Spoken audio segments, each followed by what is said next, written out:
Saline City Council special work meeting to order at 6:30 p.m. on Wednesday, January the 8th. Members present this evening are myself, Mayor Morrow, Council Members Gearbaugh, Mayor Pro Tem Gearbaugh, CO Mitchell, Dillon, and Del Orco. I believe Mr. Camaro Sulek will be absent this evening. From city staff, we have City Manager Campbell, Clerk Royal, City Engineer DPW Director Fordyce is participating via Skype. Wastewater Treatment Superintendent Wygowski is here. Treasurer Bennett is here. Community Development Director Green is here, along with Attorney Sweats. The rest of you who are in the audience, we welcome you and we encourage you to sign in the back to my left. You can also find copies of the agenda on the back table. At this time, before I entertain a motion to approve the agenda as submitted or amended, I do want to make note for council members. The clerk distributed your packet this evening, so it will not be dropped off at your door. I do want to note, and I confirmed with both the city manager and Mr. Sweats, currently there is no motion or action reference Andalina Farms. We are still waiting on a development agreement from Mr. Green and his associates at Dykema. However, Rock and Roger have been in contact with them, and they seem amenable to a motion to extend the due diligence period. So that will likely appear on the agenda for Monday, but we will not be voting on or taking any action on an actual development agreement because we haven't received one yet. I think, Roger, you can correct me if I'm wrong, he indicated he'd hope to get something to you and your associates by the end of this week? Yeah. Which, of course, still needs to be evaluated then by legal counsel staff before it comes to us for consideration. So I wanted to make you aware of that so there are no surprises for Monday's agenda. At this time, reference the agenda for this meeting. Is there a motion to approve the agenda as submitted unless there are amendments? Move as submitted. Moved by Mayor Pro Tem Gearbaugh to approve as submitted. Was that a second by CO? Sure. Thank you. All those in favor of approving the agenda as submitted signify by saying aye. Aye. Opposed say nay. Ayes have it. The motion carries unanimously. Mr. Camaro Sulek will likely be absent from the entire meeting, but there's a chance he'll get here towards the end of tonight's meeting. So we'll entertain a motion to excuse his absence if he's unable to attend at the conclusion of our discussion this evening. So we come to public comments. Under the Open Meetings Act, any citizen may come forward at this time, make comment or question on an item that appears on this agenda. Comments will be limited to 3 minutes per person. Anyone who would like to speak is requested but not required to state his or her name and address for the record. Are there any citizen comments? If you can come kind of close to the podium there. It's a little obstructed.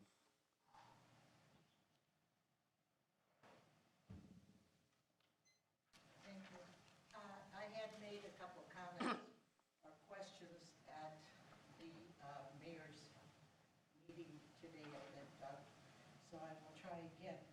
The concern I have is on page 4, where there appears to be a promise that if our sewer line has not been completed, and they have homes, a couple homes that they need to have Pause for time for a second. addressed. Excuse me, Mrs. Haslund, and we'll pause your time. What document are you referencing? Are you referencing the PowerPoint from tonight or the analysis? What She has a settlement we're agreement. kind enough to have out as far as the agreement. Oh, I see. Okay. You can continue to speak. Our discussion tonight is much broader than Andalina Farms. It's the future of wastewater capacity in the Saline community. But the clerk can start the timer. You can continue to speak. May I ask a question first, though? Please. Will the new plant be taking on the concerns of the Angelina Farms, which is in the agreement? Because that's part of my... If option B is executed and the property is annexed into the city, then yes, we would be extending utilities and the plant would be taking on their capacity. Will there be a time to address this part? Absolutely, absolutely. So there will likely be a motion to extend the due diligence period for a development agreement on Monday's agenda, and then I expect to have the actual development agreement for consideration sometime in the month of February. Okay, all right, thank you. Then I will stick to the study, and thank you. There is a book of proposals and information that I brought in and I will put back. I do notice when it talks about the agreements, there are millions of dollars of which we are talking about in costs. And I would like to have, as a taxpayer, some kind of idea how this is going to be paid for, whether it's going to be by bonding, whether it's going to be by tap increase of somewhat tap-in charges or sewer connections. But I think that's very imperative, not only what you choose to do, but the time of which you do it. Because the time is contingent upon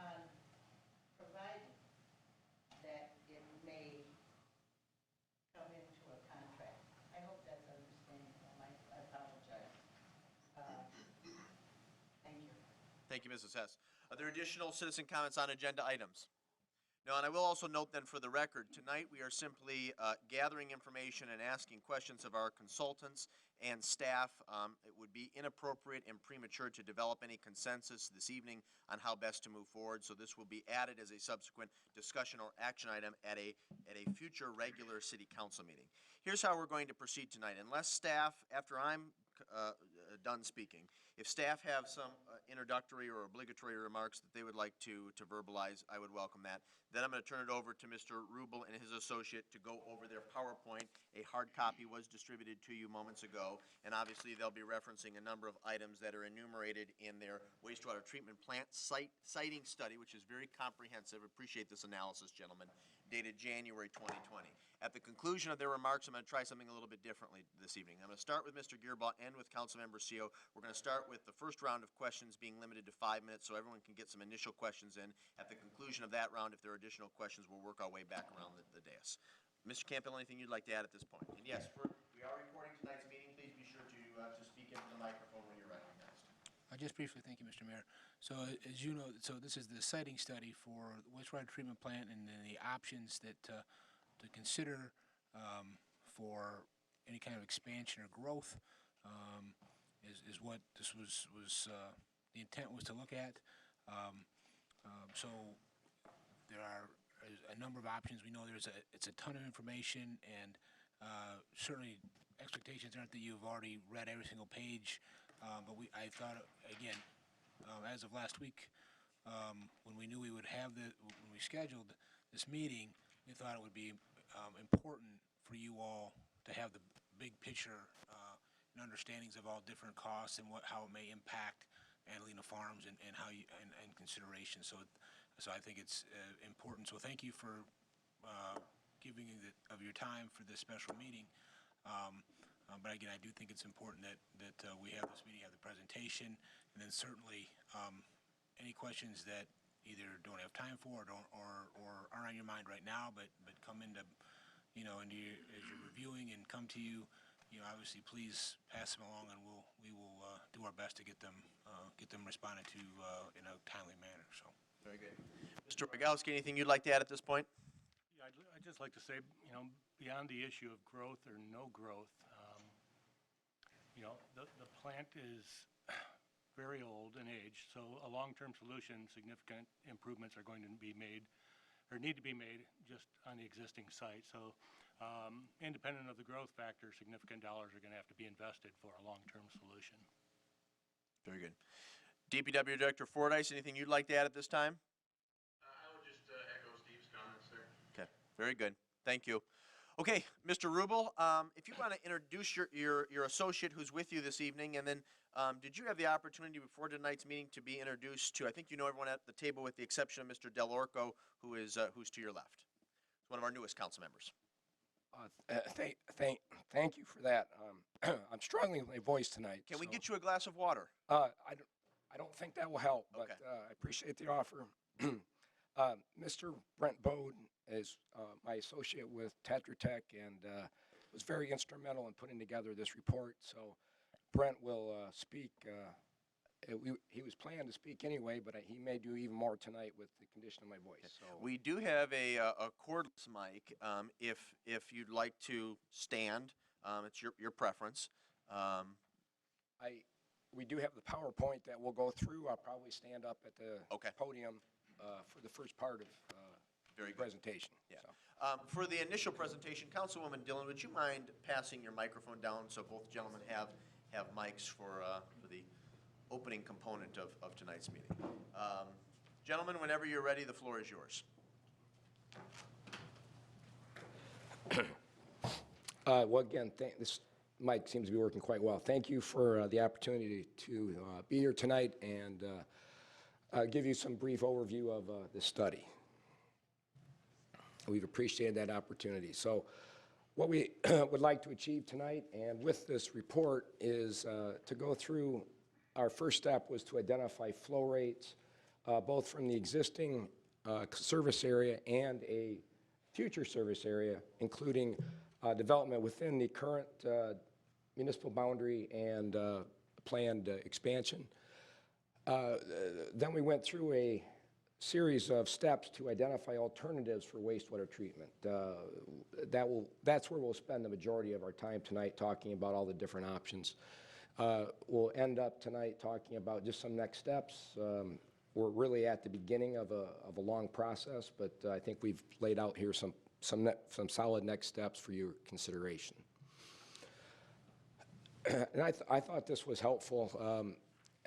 Again, you're perhaps at the precipice of a very large capital construction project.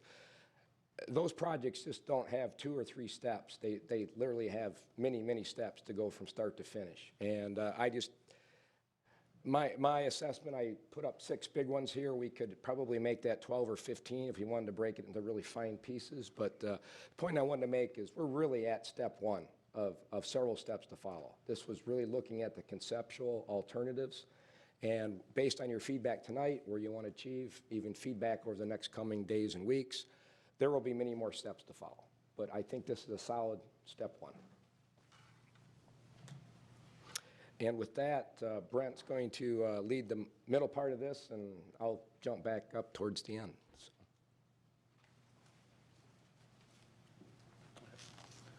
Thank you. The first step of this evaluation was driven by the city's desire to look at developing the urban development area outside of the existing city limits, and what would need to be done at the wastewater plant to facilitate development in that area, and then projected flows coming to the plant from that area. So the area outlined in black is the city of Saline's current sewer service area. It's approximately 2,600 acres. And then the area hatched in red is the proposed urban development area, and that is approximately 2,000 acres. So it's basically, by bringing in the urban development area, the city would be doubling its service area. Across the bottom is, it's indicated as estimated REUs. REU is a residential equivalent unit. So basically it'd be like one household, and those are related to service connections. So the existing service area is approximately 6,700 REUs.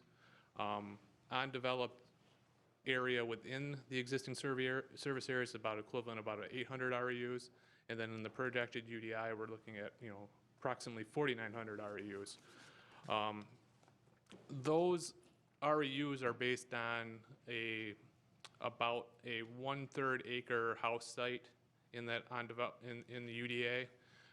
So based on the approximate areas there, and in the development guidelines of the different townships in the city, we've projected out those REUs. So with the future expected long-term build out to the city's service area and the UDI, you'd be looking at approximately just over 12,000 connections. So that'd be basically doubling what is currently coming to the wastewater plant. So based on those development projections, we looked at projecting out what the future flows would be to the wastewater plant. Across the top there is the current plant flows, and those are based on the 2019 monthly operating reports generated at the wastewater plant. So the plant records flow every day along with influent loadings and effluent conditions, and which then is submitted to Eagle. So we took that data, looked at the daily flows, and the average flow to the plant in 2019 was 1.5 million gallons per day. That's what MGD is across the top.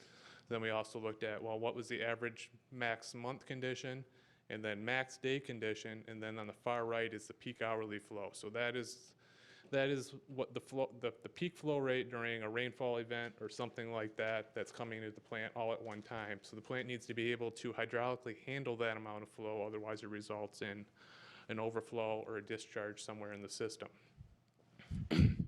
So we've got the existing plant conditions, and then we developed what the resulting flows from the development would be. So the second row across there is projected flows within the current service area. So that's that 800 REUs of available development space within the service area. and then the projected flows from the UDA. So if you look at those the flows from the existing service area and the UDA, that's, once again, double what the existing plant flow is, and therefore, requiring double the capacity of the existing plant. So each REU is the equivalent of about 225 gallons per day with those flow projections. Now, the existing wastewater plant has a permitted average day capacity of 1.81 million gallons per day. So in the future, with that complete build out within the area, that would exceed the current capacity of the plant. So a little information about the existing wastewater plant. It was originally constructed in the 1950s. There have been expansions to the plant in the 80s, and then recently in the 2000s, and then with the recent completion of the odor control system out there. As I indicated, the permitted capacity of the plant is 1.81 million gallons per day. Tetra Tech performed an asset management plan assessment of the wastewater plant recently, looking at the different components within the plant and evaluating their condition, age, and operation. And as part of that, we found that numerous components have exceeded their expected life expectancy. Components from electrical systems to equipment to, structures that are beginning to deteriorate because they've been in place for, 60 years. Those are all items that need to be addressed within the plant to maintain operation. Then also as part of that, we identified capacity limitations, and those would be the primary and secondary clarifiers and the sludge storage capacity within the plant. As part of that asset management plan, we identified $31.8 million of improvements that are needed at the plant, with approximately almost $12 million that would be needed just to sustain the existing assets and the existing capacity of the plant. And then the other concerns that are at the plant are the proximity of the residents and the concerns about odors and other complaints that have been voiced to the city.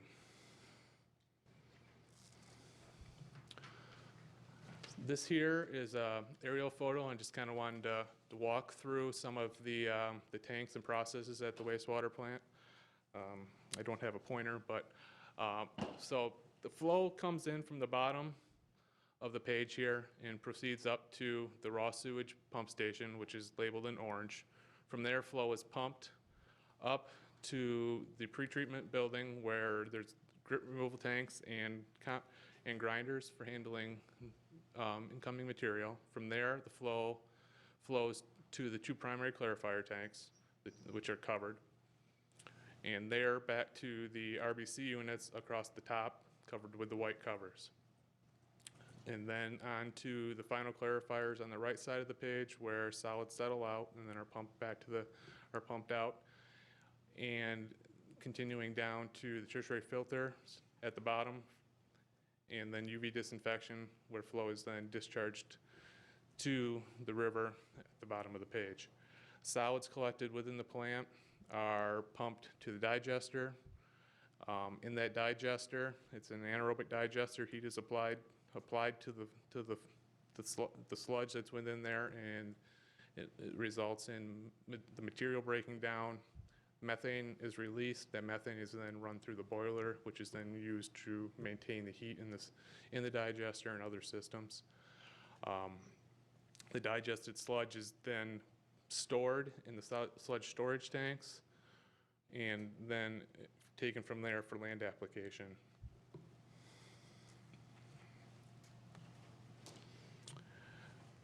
As I indicated, we did a review of the process components at the wastewater plant to evaluate what their capacity is, and we determined the firm capacity of each process step.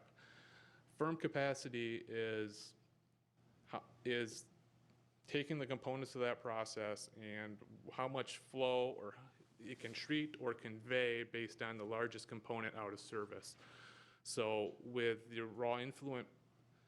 raw sludge pumps, there are 5 pumps there, I believe. So the firm capacity would be with 4 pumps in service, and with 4 pumps in service, the plant would be able to pump 12.3 million gallons per day. So that's a substantial amount of flow right there at the influent. And then going down, you have the grit removal system and the primary clarifier system. The primary clarifiers and the secondary clarifiers are two of the flow bottlenecks within the plant from a firm capacity standpoint, because we only have 2 of each one of those tanks. So therefore, the firm capacity is based on only 1 tank in service, and those capacities are also related to the peak hydraulic flow that can go through the plant. So from a theoretical evaluation that would be done by Eagle, the firm capacity through those components is 2.9 and 3.4 MGD.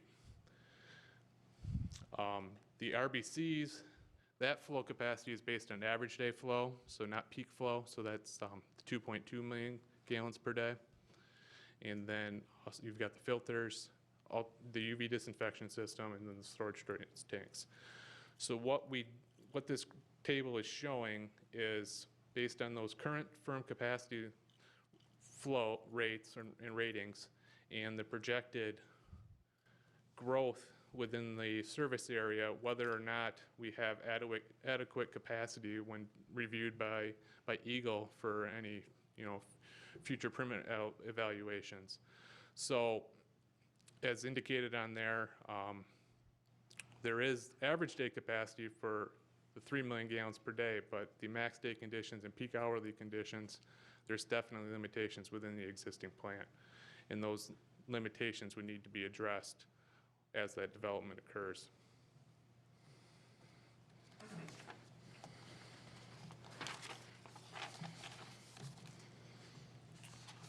So based on identifying those constraints within the existing plant, we developed alternatives to address how the city can meet that capacity going forward.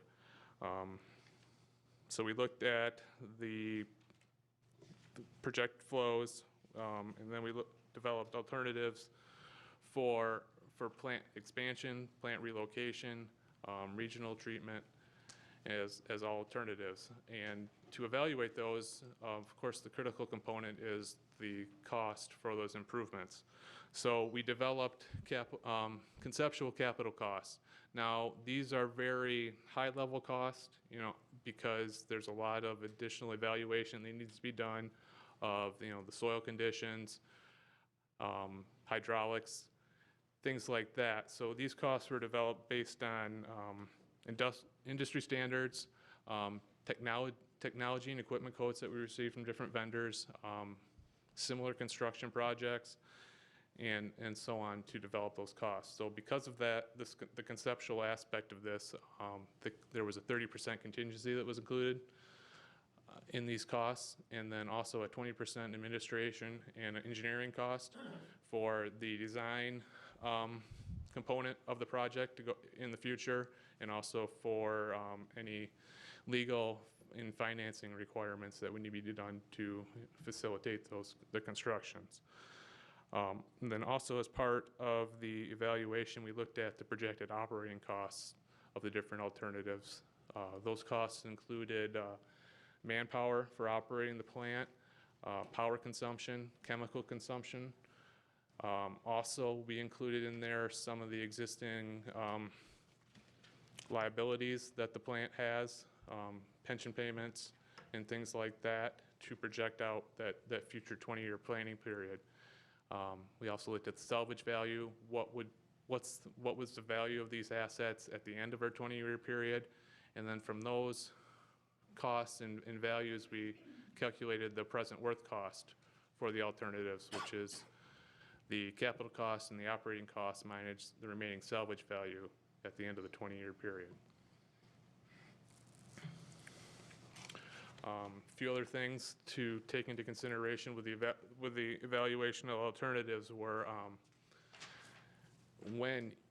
if the city were to proceed with funding this project through the state revolving loan fund, as part of that funding process, you have to develop a project plan, And in that project plan, they require you to evaluate the alternatives, which is partially what we've done so far here. And the eligibility for funding in that is based on the lowest present worth cost of the alternatives that are evaluated. There are other funding methods that can be done if that lowest present worth value were to be an issue. And then our future costs take into account interest and inflation, and then we're also anticipated increased flow and operating costs at 3.5%.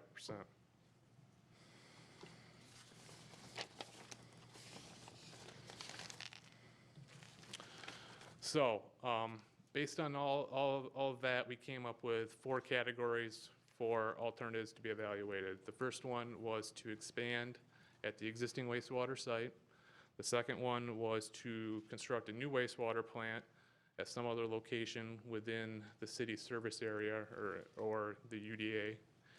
The third option was a regional approach with pumping the raw sewage flow from the city of Saline through Pittsfield Township to the Ypsilanti Community Utilities Authority plant. And the fourth one was a combination of pumping flow and then also maintaining operation and treating some of the flow at the existing wastewater plant. So I'm going to take a step and discuss some of those details of those alternatives that we developed. The first one is looking at expansion at the existing plant. The benefits of this approach is it utilizes the existing infrastructure that the city's already developed and paid for over the last 50 years at the existing wastewater plant. Flow is already conveyed through the existing sewers there. There are existing tank structures and equipment that is in working order and with the intent of maintaining the operation of that equipment, but also meeting the projected growth capacities flow capacities that are needed. So we are looking at expanding at the existing plant and then also expanding at the existing plant by expanding across to the other side of Monroe with the vacant property that's over there. This here is a site layout of possible expansion at the existing wastewater plant. It would involve construction of a new influent pump station with mechanical bar screens. The current pump station at the plant does not have mechanical screens. The benefit of having screens in there is it collects large debris, protects the raw sewage pumps from damage from debris and rags and flushable material, which everyone knows is a nuisance at wastewater plants now.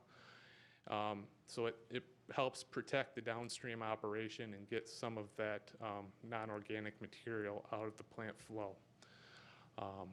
So that, and then we would look at constructing two new primary clarifiers. Those are the circular tanks on the left side of the site. One would be in the location of the existing abandoned trickling filter there, so that would be optimizing area that's already available on the site, and then constructing a fourth tank. So that would then provide, as I kind of discussed earlier, additional firm capacity of the system. So instead of operating with just 2 tanks, we'd now be operating with 4 tanks in service, and our firm capacity would be based on how much flow 3 of those tanks could treat. And then one of the major changes would be going from treatment through RBCs to the construction of an aeration tank with fine bubble diffusers located in there to provide the oxygen for the biological treatment. That would include a blower building. And then we'd also look at providing 2 new final clarifier tanks on the right side of the site and additional improvements to the UV system, tertiary filters, digester capacity, and then also sludge storage tanks on the site. One of the things with this and the plant's current treatment process and the use of the digester system, as I kind of I discussed earlier, sludge is collected, treated in the digester, and then stored on site in sludge holding tanks for land application. Given the current regulatory requirements are in flux at the moment with the concerns about PFAS and other things, the feasibility of land application in the future is a little bit unknown. You know, Eagle is reviewing requirements, and no one really knows where that's going to go, but it's definitely something that needs to be taken into account as part of these evaluation of these future alternatives. So another step as the city decides how to proceed with this is to look at developing a biosolids master plan for how the biosolids generated at the plant are going to be handled in the future, and whether or not evaluating land application. The alternative of land application is typically dewatering the sludge and then landfill disposal. But also, you know, with that, landfills have concerns too about PFAS and whether or not some locations will accept wastewater sludge and dewatered solids. So that is an item that's needs to be further evaluated as these alternatives go forward. So some of the benefits, other benefits of using the existing site, the odor control equipment that was recently installed can still be utilized and maintained with this expansion in place, so that doesn't have to try to be relocated or reused somehow, so that you're still going to get beneficial use out of that capital improvement.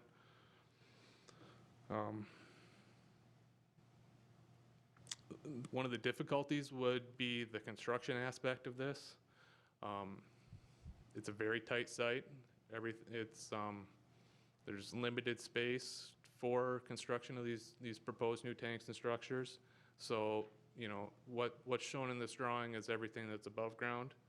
There are hundreds and hundreds of pipes underground that are snaking back and forth, which would need to be coordinated and rerouted as part of the construction process, which complicates the plant operation and makes that difficult to take into account too also. So the second part of alternative one approach is looking at expanding the existing plant by moving some of the processes across the other side of Monroe. This once again would allow the existing infrastructure at the wastewater plant to be used and maintained, but also by moving to the other property would allow for construction of new tanks and structures within more space. So as part of this alternative, a new pump station would be built, as I discussed, with mechanical bar screens.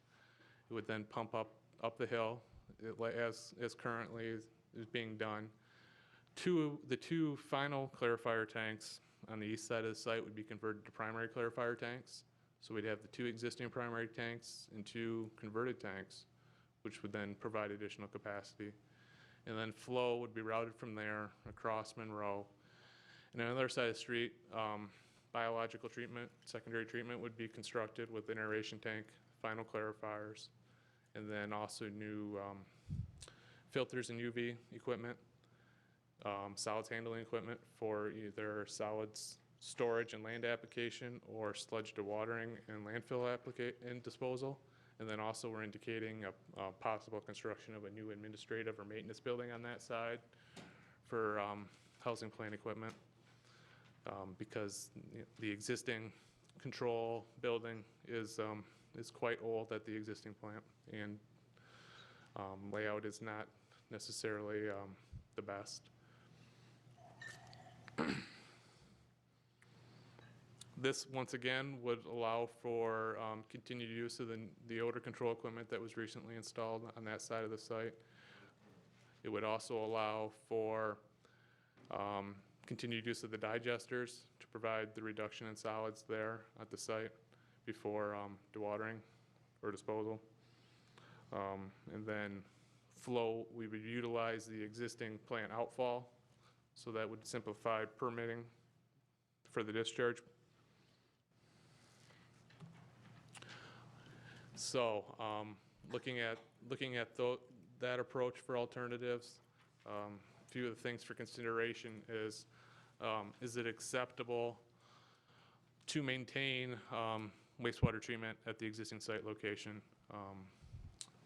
I know it's a topic of concern within the city, and so that needs to be evaluated. The property on their side of Monroe is a contaminated site, so there is environmental liabilities involved with that. And then also looking at the zoning for that property. With construction on the existing site, there's risk for staging the work during, and the complications involved with maintaining the plant operation. The benefits to take into account are the utilizing the existing infrastructure, and then also need to evaluate the solids handling approach. So based on, and then we generated a cost opinion and present worth analysis of the two alternatives, with the expansion across Monroe coming in at a little lower present worth calculation. The next alternative approach would be the development of a new wastewater site at a different location within the city. The treatment process that we used for this evaluation was just a conventional activated sludge process, which is kind of the general approach for wastewater plant design.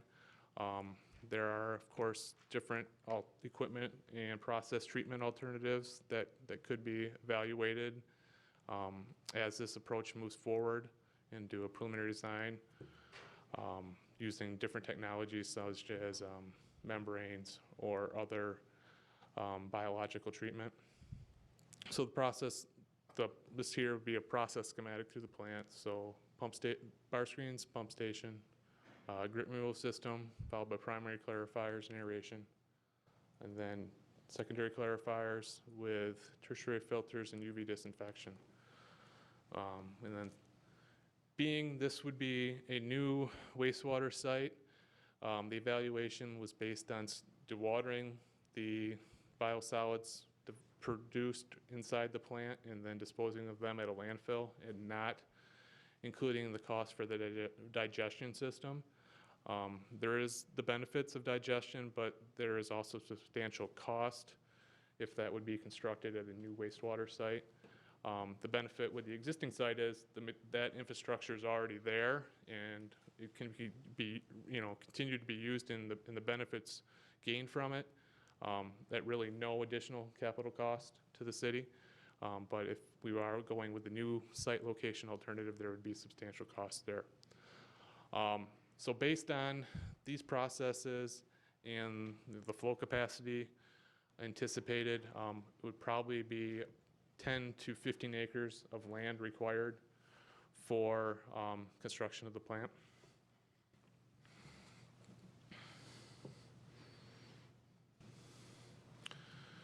So we looked at possible 3 areas for constructing this new site. By no means did we pick out a specific property location. We were looking at broad areas and evaluating the roads, the waterways for discharge, and the conveyance of flow from the existing plant to those locations. And on the figures that are shown here, there are somewhat boxes that are shown, but those aren't intended as a selected location for the plant by any means. It's just that was used to develop our costs.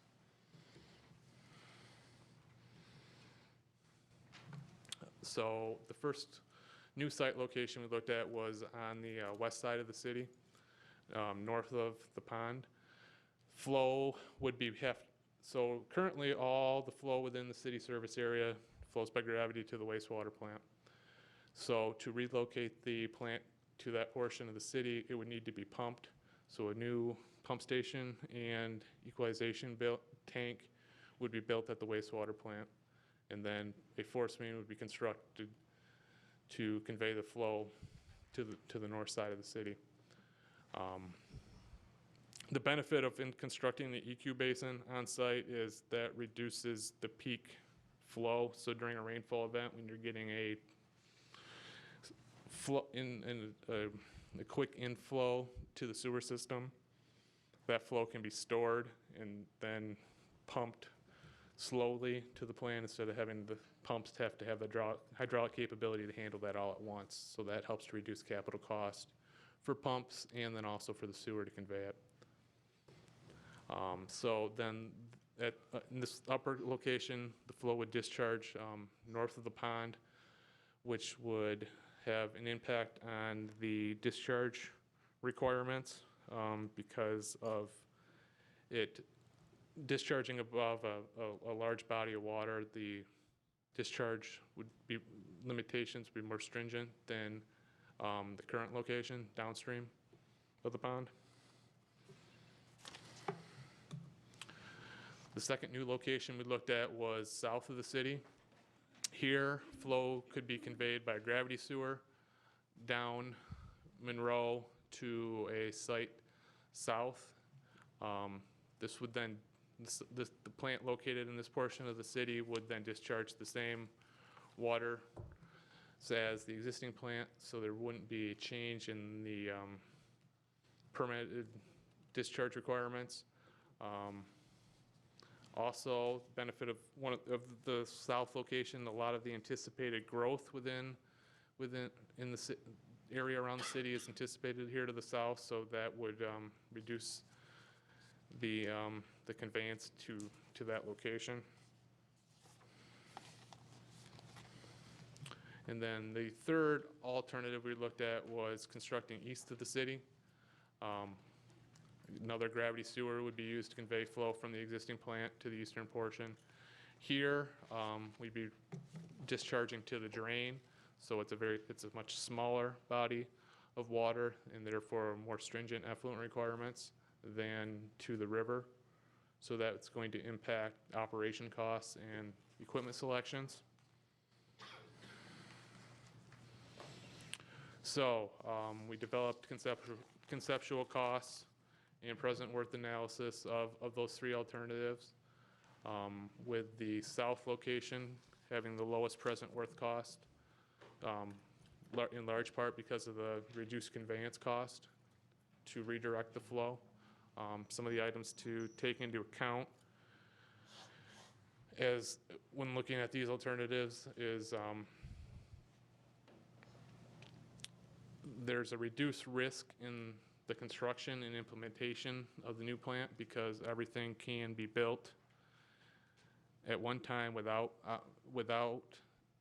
affecting the current plant operation, and then when the plant is complete, the construction is completed, you basically make your sewer connection and convey the flow to the new location instead of making multiple connections throughout within the existing plant and interrupting flow. So it's definitely a much easier switch over. One of the benefits, as I indicated with the south location, is that's where a lot of the anticipated growth will be. The concerns with this approach is the land acquisition and selection of a location for the plant, and whether or not there is land that's for sale in that area, and looking at the zoning requirements, the road conditions there for getting either large equipment in and out, and then also for handling of solids and screenings and other chemical deliveries in the future.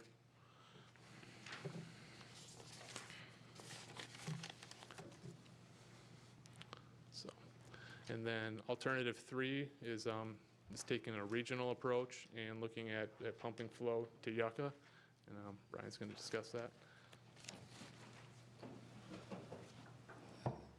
So yes, alternative 3 is looking at going to YCUA, which their plant's about 12 miles from the current plant. So it's a fair distance that your wastewater would have to travel. And you do have a neighbor a little bit closer in Pittsfield Township. They discharge to the YCUA system at Michigan Avenue and Munger Road, that intersection, and that's about 9 miles from the current plant. So it's a little closer than the 12 miles to the YCUA plant, but it's still a fair distance. Still a fair distance that we have to work with. We've had a series of meetings with YCUA and Pittsfield. I think I've talked to Pittsfield 5 or 6 times over the last couple of months. And they have a plan to rehabilitate their interceptor on Michigan Avenue. So they would like nothing better than to have Saline's flow come to Pittsfield so they can share in the cost of their new trunk sewer in Michigan Avenue. They're very, very anxious to talk further with Saline about that. A good point about going to YCUA is they really don't have an upfront buy-in. You don't, there's not going to be a lump sum due at day one to connect. They would expect Saline to participate in current debt obligations that they have for the plant, but that's the only upfront fee that they would cost. So it's a very minor cost to connect. Of course, they have annual O&M costs and so forth. So the biggest challenge with that is just the cost to get the wastewater from your current collection system to YCUA. That's really the bulk of the cost that we're going to talk about with that alternative. And I looked at 3 different discharge points within essentially Pittsfield Township for various reasons. The first one is to take it to Michigan and Warner Road, which is just east of the railroad. The reason we picked that point is at that point it could largely go by gravity down to YCUA. There may be one or two pump stations that Pittsfield's thinking about, but the bulk of that path could be by gravity. The second point is Michigan Avenue at Platt, and the reason we picked that point is that's the point at which Pittsfield is going to rehabilitate their sewer first. They have a phase 1 and a phase 2. They're going to do downstream of Platt in 2021, so they're getting very close to doing that project. The last one I'll look at is going all the way to the connection at YCUA. C would bypass Pittsfield completely, so this would be just 100% financed by Saline. And these 3 figures show that. Again, the solid line is, we would put a pump station at the current wastewater plant. Make that site a pump station. We would decommission the treatment processes. All the collector sewers, of course, come to the treatment plant. So that's why that pump station would be there. And then we would pump by force main, as shown in the purple line, largely going through the city, Old Creek Drive from south to north, and then east on Bemis is the route that we picked. That route could change, but that seemed to be a fairly direct way. And then from south to north on Warner to the intersection of Michigan and Warner. Then there's a dashed line on the figure. That's dashed because it could be gravity sewer, largely that way, and it likely would be a shared cost between Saline and Pittsfield at that point. And that is how we costed it, that improvement for this analysis would be about a 50-50 split. That's strictly where we started. There's been no offer made by Pittsfield. If this alternative has merit, that would be a next step to talk more of that cost share. I believe they have roughly the same flow rate, about 3 MGD to YCUA, so that's why we picked 50-50. We're looking at about 3 from Saline, about 3 from Pittsfield. 3B, the second one, is take it a little bit further east by pumping it, and instead of going up Warner, we would go up Platt.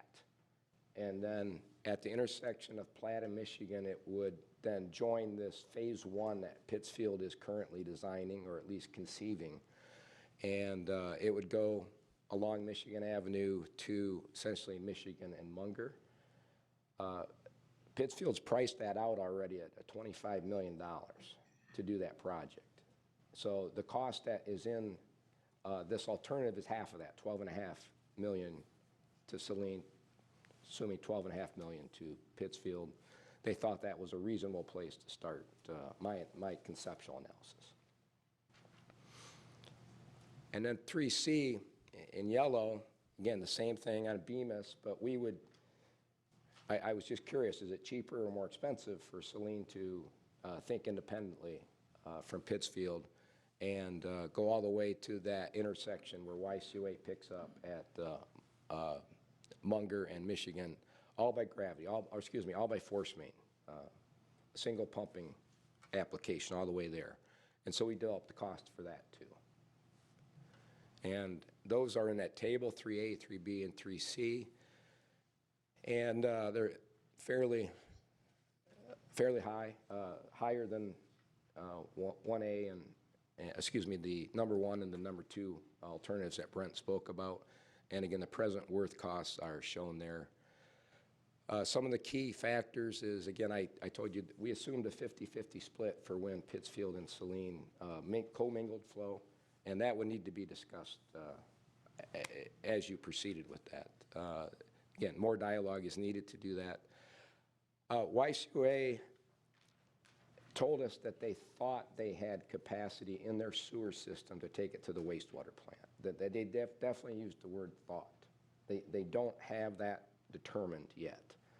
So it is their best guess without much more detailed analysis. So again, if this alternative is something that we would like to think of, YCUA would need to do some more work on their end to determine if Saline's wastewater could be conveyed all the way to the treatment plant. Just something to throw out, again, by being a purchaser of wastewater treatment, of course somebody else is going to set the bulk of your rates for you. And not only your rates, but industrial discharges. They will require you to adopt their ordinance on what an industrial discharger can put into the sewer system. So what your customers are discharging might change if you go to YCUA. It might be lower, it might be higher. Just wanted to make sure you understood that. And again, this is something that would be a relatively low risk to your current operation. Your current plant would largely continue uninterrupted until the very day you wanted to transition. You had a pump station in place and the force main, so that would be pretty straightforward to do. Alternative 4 is combining the two, utilizing the existing plant and building a force main to YCUA. It came up during the council meeting that we launched this project, and I thought it was an interesting one, and I'm glad we did it. So what we would do is we would continue to use the current plant right up to its capacity of 1.81 MGD, and then as development caused a demand above 1.81, we'd start pumping it to YCUA.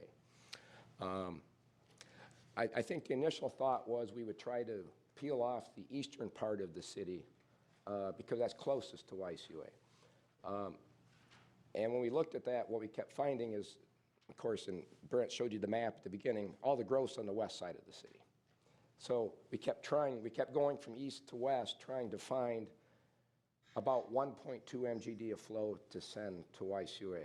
And again, if we have, if our flow is 3 in the future, and we have 1.8 at the plant, we need to send 1.2 to YCUA. And we kept having to go farther and farther west to total 1.2.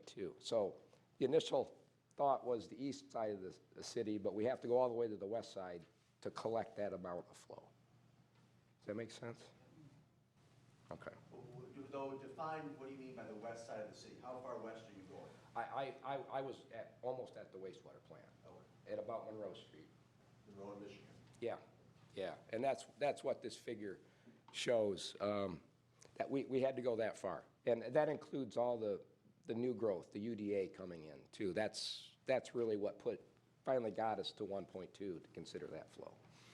So it's a very long route, and it has a very high cost because we have to maintain both a pump station, a very long force main, and maintain a wastewater treatment plant. I really thought it was a neat idea, and I'm glad we did it, but I think when I show you the costs on the next page, it's the most costly item. So, and all the same things I talked about, being a YCUA customer, having to adopt their industrial limits and rates and so forth would apply here.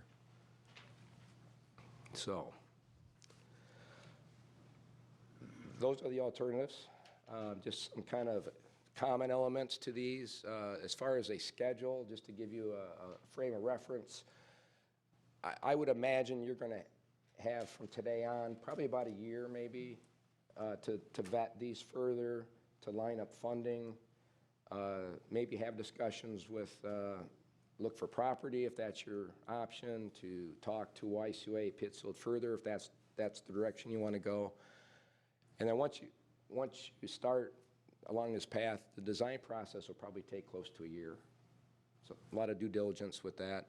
And it'll take, I think any of those alternatives would require about 2 years for construction. So you're around about 4 years from today before you would have a new facility, is my planning level schedule for you. Just as a milestone to plan around, the revolving fund loan, the low interest loan from the state of Michigan, has a July 1st date.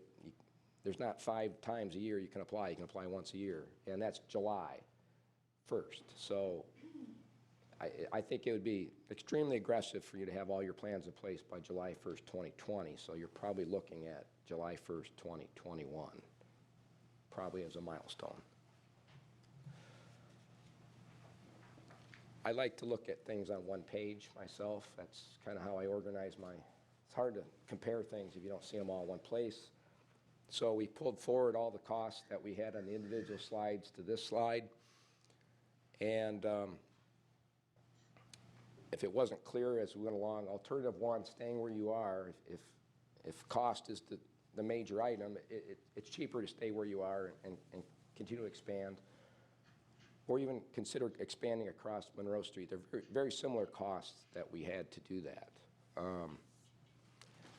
But it's still a very large number. Don't get me wrong. Those are very big, scary numbers. $76 million.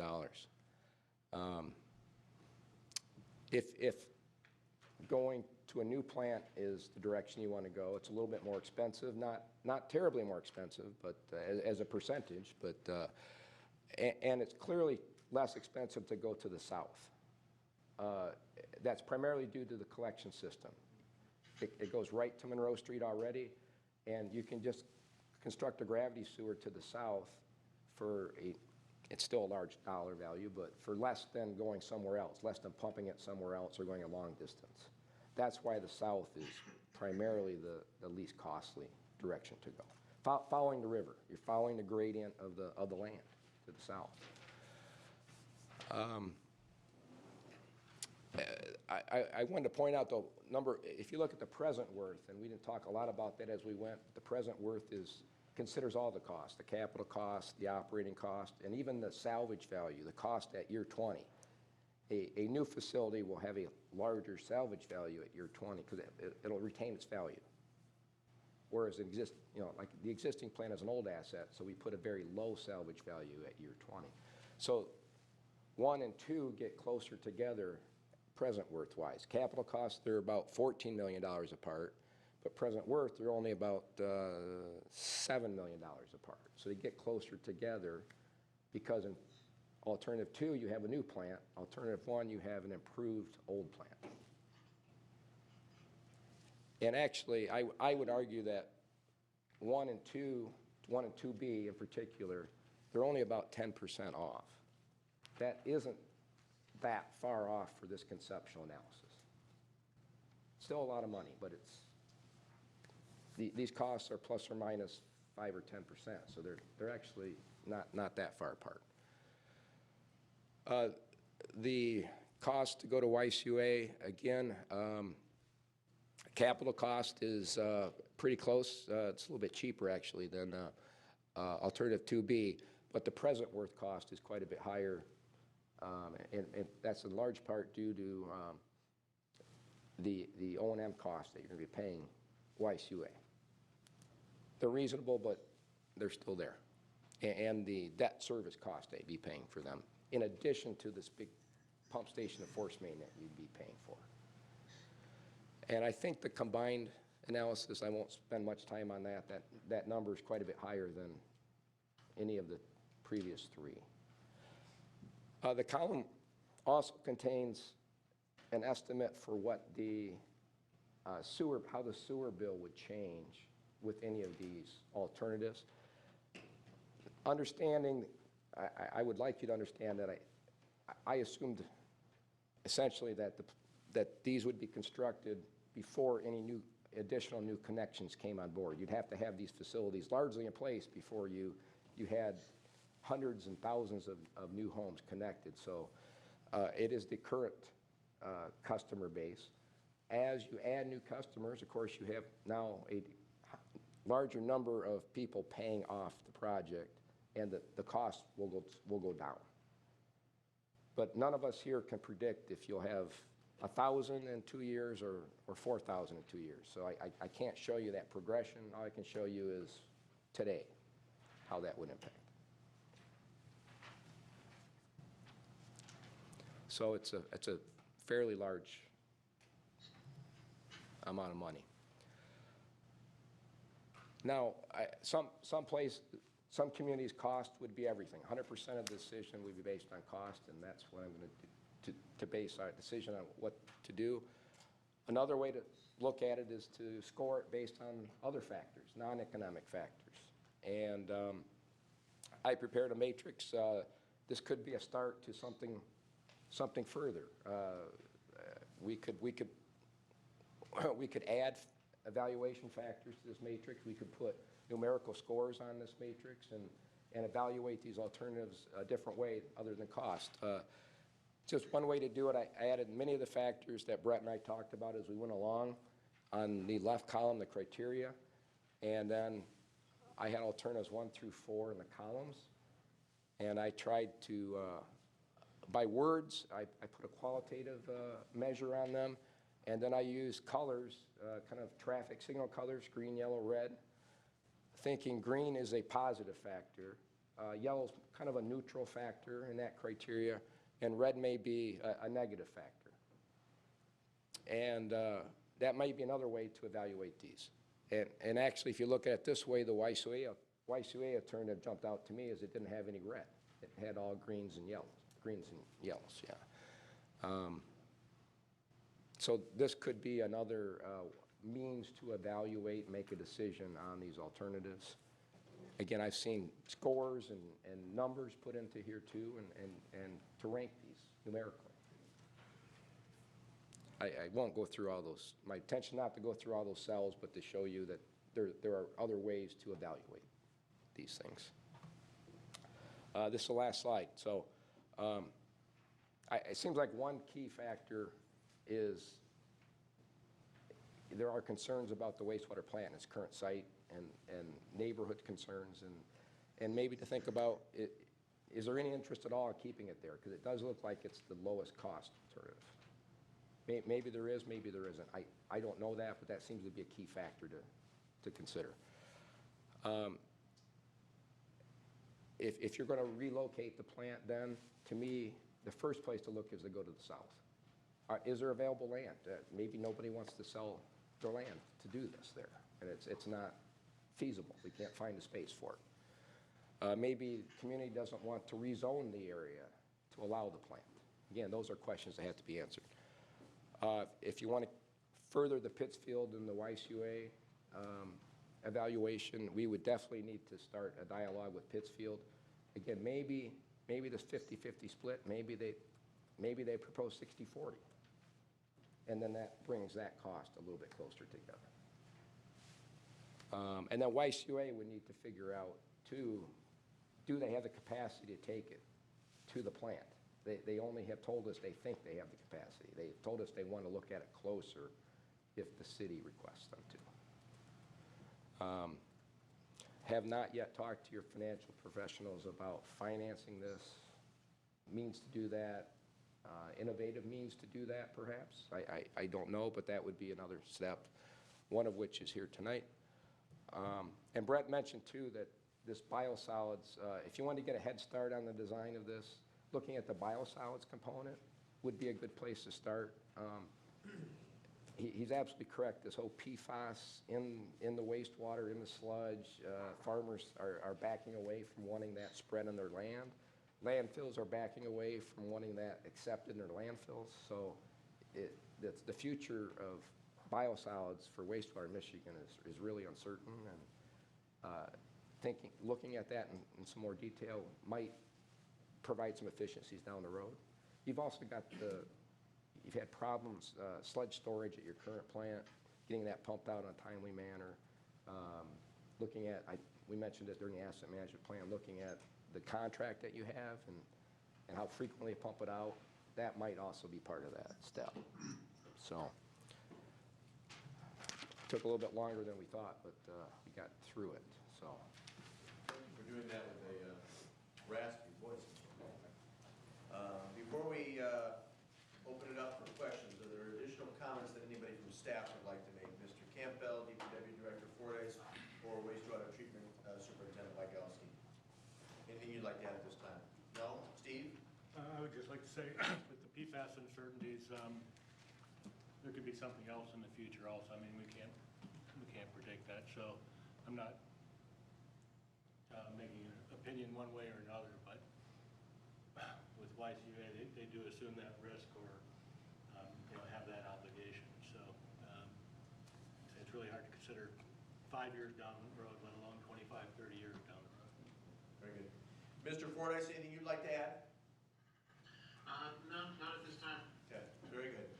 Well, like I indicated at the start of tonight's meeting, I'll start with some brief comments and questions and then turn it over to Mr. Gearbaugh.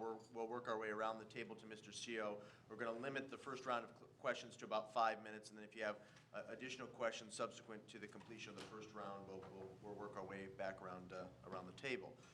Gentlemen, first of all, let me say that this is a very thoughtful and thorough analysis, and we appreciate the fact that you moved expeditiously to complete this. Our pleasure. So a couple comments and a couple questions, and I had the opportunity of looking at your first draft and then the subsequent report that was provided to City Council. The presentation tonight was excellent. A few thoughts. In my opinion, personally, alternative 2, I don't believe that any of the proposed locations are practical, and even if we were to acquire the properties, which I think is a big if, I think each come with inherent challenges. That's my own personal perspective. So I'm sort of zeroing in on options 1 and option 3. I also believe that alternative 4, while I'm glad that you did the evaluation, is not worth pursuing, in large part because of feasibility and cost. As it relates to alternative 3, in your presentation, I think that was you, Mr. Rubel. Let me find it here, excuse me. Alternative number 3, I'm not sure what page this is. It's the second to last bullet point on this particular page where it talks about Yucca is interested in providing treatment and has a modest cost to buy into the system. Any idea on what that cost is? It's an annual cost. It's not a lump sum at the beginning. You're paying for a portion of their debt, and it is in the big table at the back. Of the actual, Looks like this. Yes. this, correct. Yes, it's YCUA debt service. I see. It would be $303,000 to purchase the 3 MGD capacity. I'll review that document. Annual. Also, as it relates to alternative number 3, I'm certainly in favor of having subsequent conversations with our friends in Pittsfield Township. Talk to me a little bit about, Mr. Rubel, about the protocol. So if we wanted to have Yucca provide an analysis on what their capacity is, I would assume we would formalize that in the form of a motion and a resolution by City Council. Maybe I'm wrong on that, so that's component 1 of my question. My second component to that question is, how long would it take Yucca to conduct that type of analysis? Yes, I would think you would want to approach them at the staff level and understand if there's a cost associated with that. Correct. And then we could bring that cost back to the council to fully understand it. I would think that analysis would take a few months, a couple of months for them to figure out, but again, I'm speaking for another party. Correct. So I'm not gonna hold I you to can't be that. certain to that, but if I were doing it for them, I would think it would take a couple of months. Okay. I'm going to turn it over to my colleague, Mayor Pro Tem, Mr. Gearbaugh, in just a moment, but I do want to compliment you on one thing. I think your second to the last slide, the alternative evaluation matrix is particularly helpful, because I think we would be doing our existing utility payers and future utility payers a disservice if we only looked at this from a cost perspective. So I appreciate the analysis, and your evaluation matrix reflects some of my questions on Yucca, because as I look at the evaluation, there's no red, Yep. and it contains the most green. So, point being, I think it's worth exploring further. But those are my thoughts. Mr. Gearbaugh, if you want to take 5 minutes or so to ask any questions you may have, and we'll continue working our way around the days. Certainly. Thank you, Mr. Mayor. Again, I also appreciate the comprehensive look of what you've done here, because although we've looked at some of this information in the last few years, I don't think we've looked at it from this comparable ability to understand all of the options, and especially the idea of what a new plant would cost and, the potential relocation. From my perspective, it is one or two of the issues. We either go to Yucca or we improve the plant at which we have right now. Relocating all the aspects of that, I think we have land, the potential of going across the street to Monroe would be one of the other aspects. The other sightings, no matter what we do, we end up affecting a neighborhood. So in the issue, if you move it anywhere, you're going to impact somebody, and if we look at new technologies and those aspects, which fortunately I see that I'm addressing the issue of the RVCs and so forth, you have indicated those things, which is one of my things that I'm looking at, is understanding how much we can invest in new technologies and aspects that would either, one, reduce operation costs or eliminate some of the aspects that we believe are causing the odor issues and the complaints. And I think the RBCs, which is one of the issues we're looking at right now, is one of those concerns. Kind of questions I have, looking at the rate increases that you've identified, have those taken into any consideration of what we've currently built into our rates in terms of replacement and depreciation of what we've already assumed in trying to replace the plant over the period of time? Or does this just make an assumption that we haven't accounted for that? No, the alternative one, which is stay where you are, included all of the things that were identified in your asset management plan that were needed at your current plant. So that costs are all factored into the numbers that we shared tonight. And the rate, though, you're using of like $285 per quarter for that increase, does that take into consideration the cost of all the new increased capacity? Or is that, you know what I'm saying? I'm looking at what we would do if we just replace the plant right now, and did we account for that, or is the $285 the incremental cost to add all the new capacity and everything else? Yeah, somewhere in the report, we quoted that $12 million, $11.7 million, equates to about $46 a quarter. Okay. 4.6. So the 285 is above it's only $240 difference then, I guess, between the 46 that is in there. Got it, okay. Yeah. And that's kind of where I'm looking at, is what is really truly the cost of current operations versus what we're adding on and the potential that we would recover in the future. There's going to be increases regardless. Yes. And the one thing that, no matter what we're talking about, if we look forward towards Annalena Farms, not even talking about the urban development area, the flow capacity, which you address on page ES2, I guess, of your executive summary, the 1.81 versus 1.5 and 83% of our current capacity. Could you help understand, and this is for myself and I think other individuals, just bringing on the Annalena Farms and whatever maybe current growth that we have in there, nothing else, none of the urban development or any of that, where would we stand in terms of our capacity? Yeah, we talked about this a few weeks ago. You'd be about 1.7 with, you know, your commitment to the Layer Farms property and Andalina, and assuming you're at 1.5, which is already pretty conservative, because 2019 was a very, very wet year. It was about 25 to 30% over average. So the average of the last 4 or 5 years is more like 1.35. So 1.7 is very conservative for Andalina, Layer, and your current population. That's the piece I want to help understand, because I know that's kind of the concern by adding that in. I know somewhere I saw the idea of 2,400 homes would bring us up to our capacity, and we are nowhere proposing that type of count in terms of residential units coming up, if even 1,000 at this point. The other piece where I'm looking at is when we talk about the Yucca proposals, the significant cost is really probably in producing the new lines. Yes. And putting in and installing those.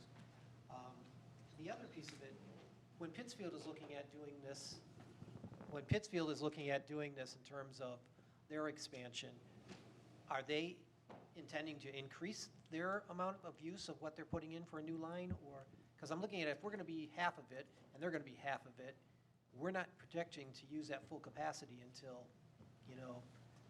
20 years down the road. So I'm trying to understand what they're doing in their project versus what we're doing. And I mean, that's negotiating and all that type of thing, but. Yeah, I only know what they tell me.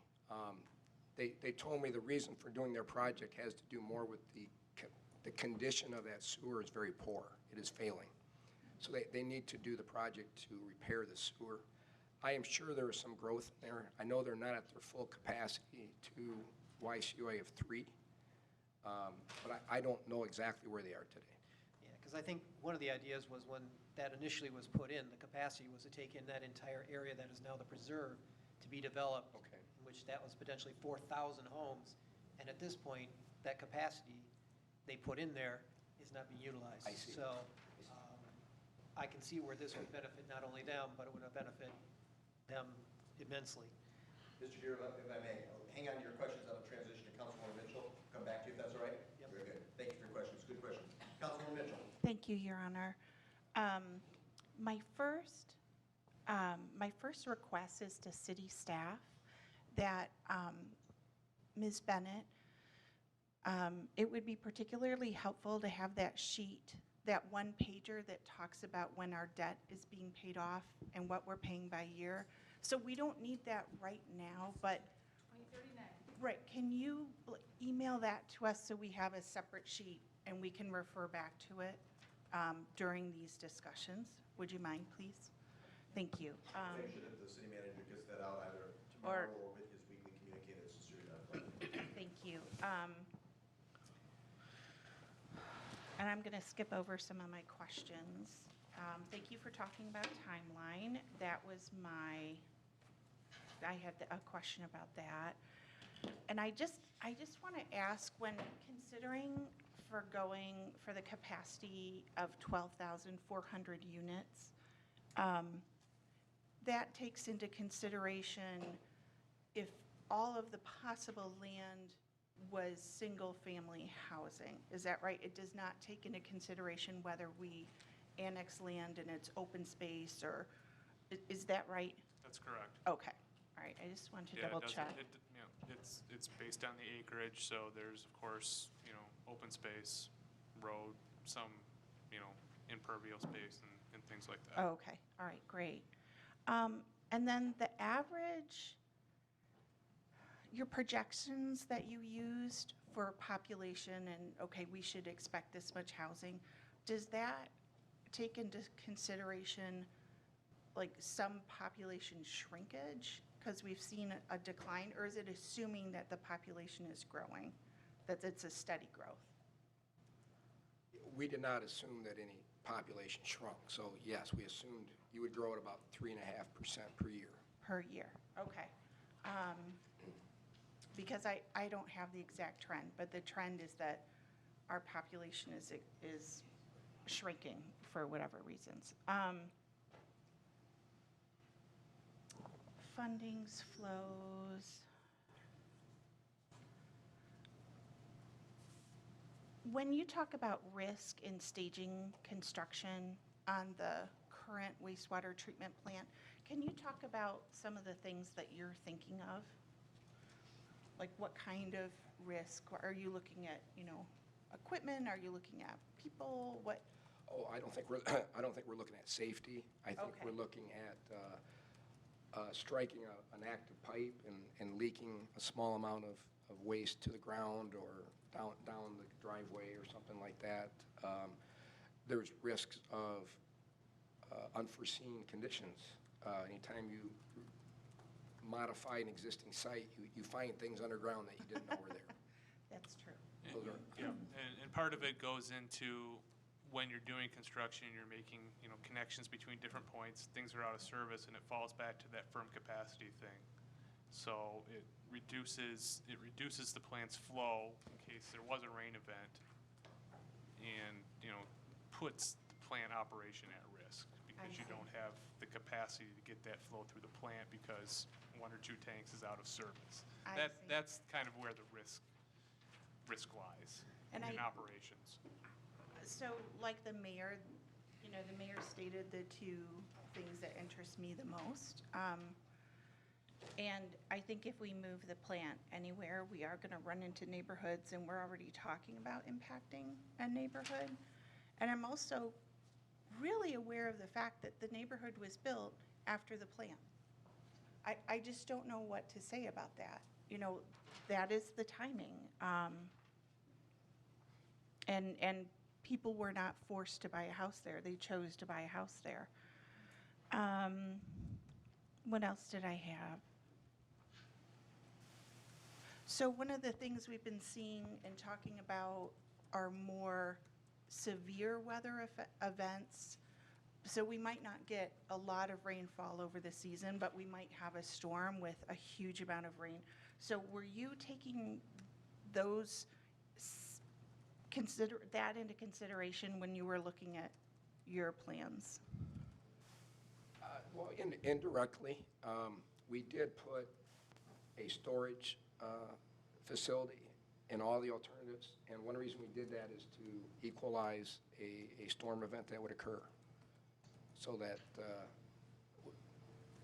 for instance, and that would be, it's a reliability thing too. If this pump to YCUA failed for a few hours, we would have a place to put the wastewater. Got it, okay. So that would also help the weather. So it's not that we're going to get rid of all the infrastructure. We would keep some infrastructure if we were to go to YCUA, and we would have like an emergency. I'm just trying to. I think you would decommission the majority of the plant. Uh-huh. You would build a new pump station and a relatively small storage tank Okay. on that site. On that site, okay, that's what I needed to understand. Councilmember Mitchell, if I may, if Yeah. we could transition. Is it now to- 5 minutes? Yep, go ahead. Transition, Councilwoman Dillon, and we'll come back to you if you have additional questions at the end. Councilwoman Dillon, you're recognized. Thank you. Thank you very much for your presentation today and sort of the Reader's Digest version, because this was a lot of information that we got Monday night, so it was a lot of information to process in a very small amount of time. And I think, and I won't speak for others, but it's completely out of my wheelhouse of knowledge base. So a couple of the questions that I have are, like, based on where we're at, what we haven't talked about is any industrial growth. It seems as though we've talked only about residential. So where does that play into this? Like, if we were to bring on another American Soy or something like that, what would happen in this dynamic? Yeah, the reason we talked mostly about residential growth is because the UDA planning documents that I reviewed were based around residential development primarily. Brent did some of these projections though, and within the current service area, he added at least 100,000 gallons unattached to any property for things like industrial growth. Okay, Yes. okay. So, okay, thank you. I've got some random questions, so they're not really, and just bear with me, please. So If we were to decommission our wastewater treatment plant property, could that property be reutilized? Is it contaminated? Would we ever remove the structure and do something with that property, or would it just remain abandoned in place? It could be either. I mean, I would think you would remove the structures and turn it into something else. I would think that would be your community decision to do that. And so the land is not considered contaminated in any way? It could be reutilized? I have not. There's an old city dump that's part of that, so I wouldn't be counting on it. You have to do, you'd want to do at least a phase one Right. environmental before you proceed with any project. There is cost in the alternative two approaches for removal of existing equipment at the site. Okay. Not for environmental remediation. So my next question is, if you were to expand at the existing site, would it follow the current footprint? Are you encroaching more on the properties, the residential properties? Yes, some of the processes would need to be closer to the residents on the site east of Monroe. I don't think there's any way to get around it. Right. But would it still follow the same? It would be I with, guess it would be within, the right- it would be within the fence line of the existing site is the Right. intent. So you've got proposed new final clarifiers, which are located a little bit northeast of their existing location. The storage tank would be, and the aeration tanks would be on the north side of the site. But it would be within the existing fence line. Okay. Okay, thank you. Like I said, once again, sort of random, out of order question. So is going to the Yucca system, is a gravity feed the preferred method, like best practice? Is that what you want versus a pumping station? Is it? The majority of that distance will need to be pumped with a force main. The only difference between 3A, B, and C was where there would be gravity. Right. I don't think, Saline does not need gravity. Pittsfield needs gravity. So they would be dictating wanting to have a gravity sewer to serve and collect from their system. Okay. Did I answer your question? Gravity is less energy consumption. Right. Because you're using gravity, you're not conveying that with motors and pumps. Right. So there's a reduced operating cost, but. Is there a greater fail rate with one over the other? Well, a force main that would break would bubble sewage up to the ground surface, probably, and then you repair it, and it would be undesirable. Normally, gravity sewer doesn't leak outwards; it lets groundwater in normally. A force main would be cheaper because it would be closer to the ground surface. You don't have to dig nearly as deep of a trench. Okay. Thank you for that. So our existing plant, can it operate normally during construction on that site? I mean, I saw what you were saying, and you were talking about taking the greatest piece of equipment, like within, like if you had 5 and you took 1 off. So would we still be able to operate During at full construction. capacity, like, regularly? Yeah, Brent hinted at that a minute ago, that there would be a number of hours during a construction project where processes would be down to make connections. You would plan that around the weather. Right. Things don't always go as planned. That's what he was trying to get at, is maybe you couldn't make that connection in time and a thunderstorm came out of nowhere.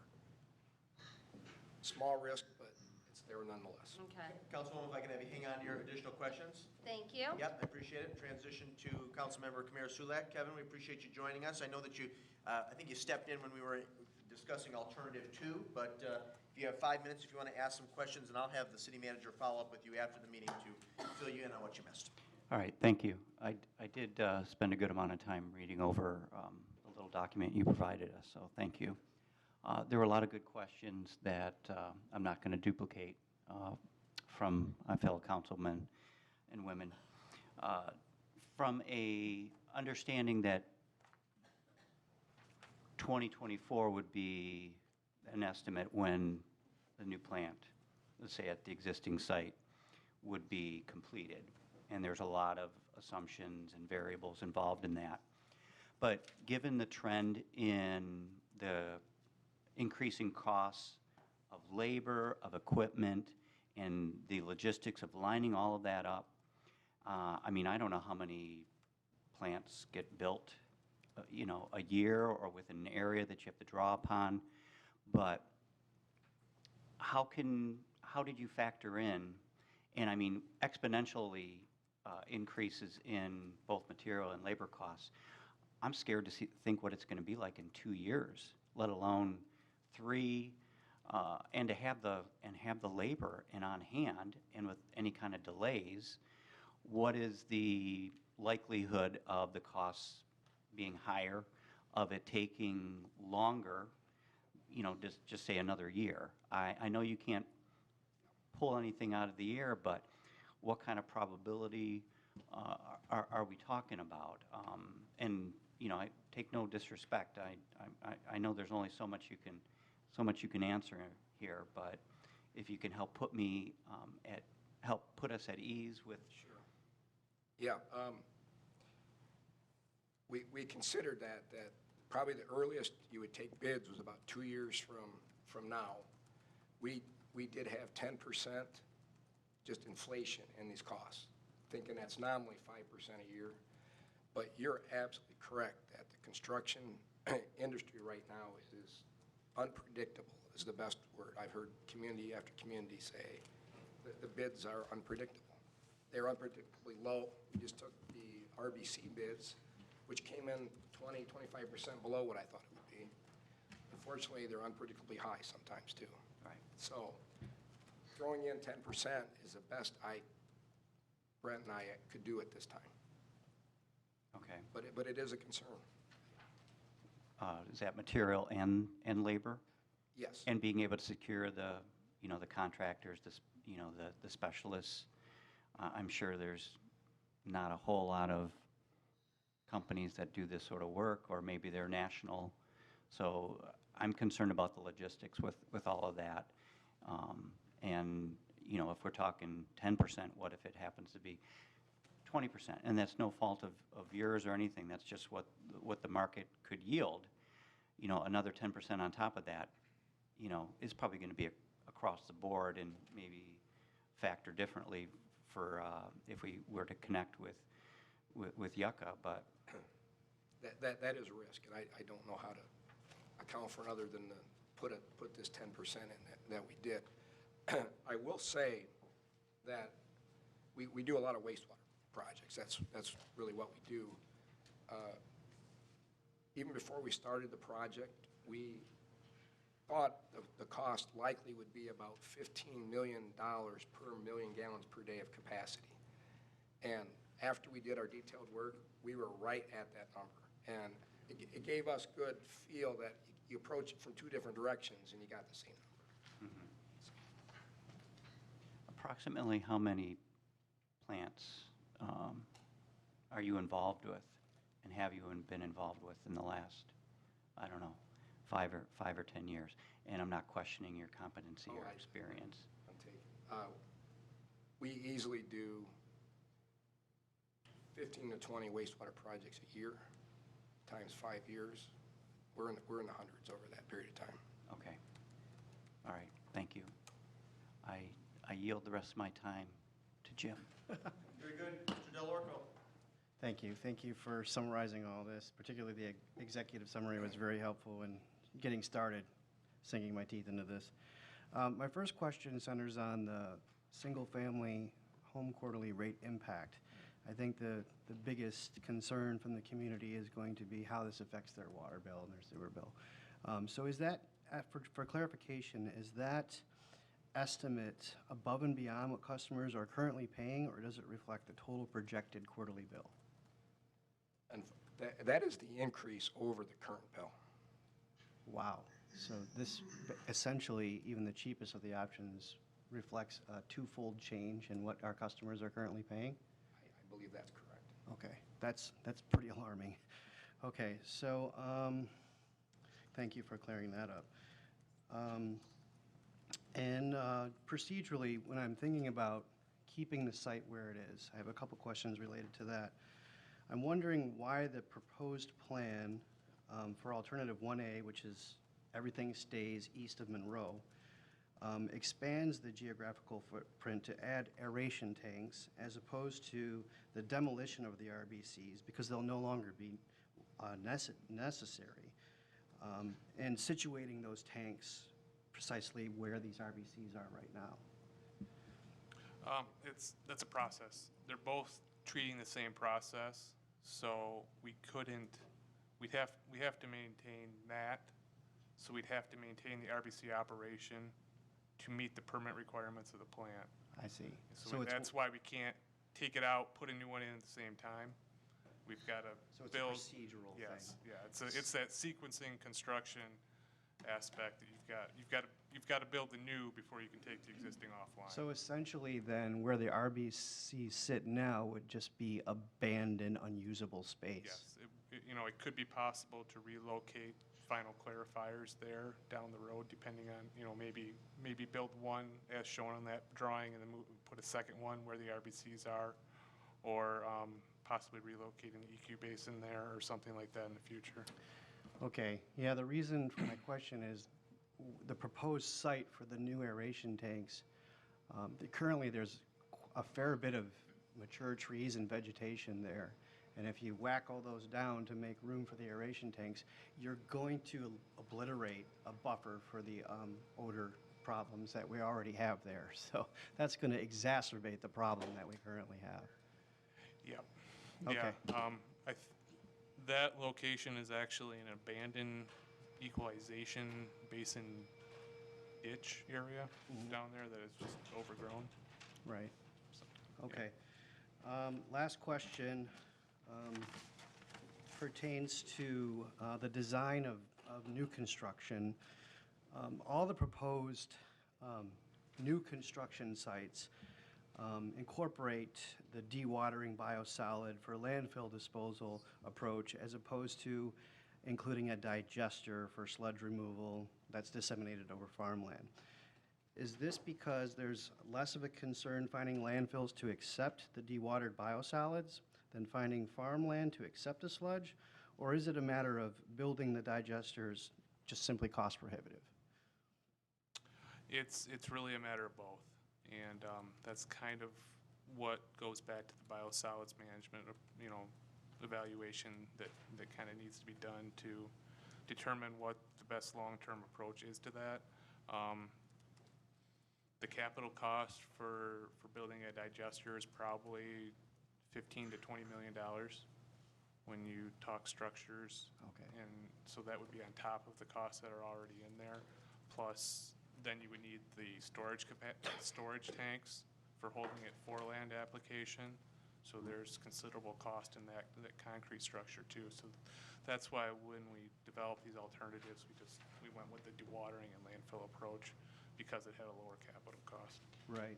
Yeah, that highlights the concern I have about staying at the current site because the regulatory issues surrounding what we can and cannot do are certain to become more and more stringent as time goes on and we learn more about PFAS contamination. So it's a grave concern to invest all this money into the current site if they come back and say, we can't spread this around anymore. And at that point, dewatering equipment and things could be installed at the current site within the existing footprint.